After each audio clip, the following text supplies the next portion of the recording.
ज्ञान्तमेदं सकलं देवकार्यं जनार्दन सुदर्शनाख्यं चक्रं च ददामि तव शोभनम् यद्रूपं भवता दृष्टं सर्वलोकसुखावहं हिताय सर्वदेवेश कृतं भावय सुव्रत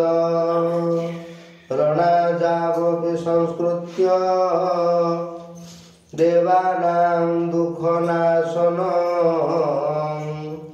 इष्टं चक्रमिदं रूपमिदनाम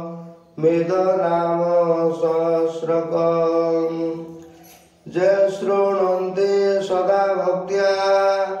सिद्धि स्यादनपायिनी एवमुक्त्वा दचौ चक्रं सूर्यायुत समप्रभम् विष्णुरपि च संस्नात्वा जग्राहोदमुखस्तदा नमस्कृत्य तदा देवं पुनर्वचनमब्रवीत् शृणु देव मया ध्येयं पठनीयं च किं प्रभो लोकानां दुःखनाशार्थं वदत्वलोकशङ्करम् इति पृष्टस्तदा तेन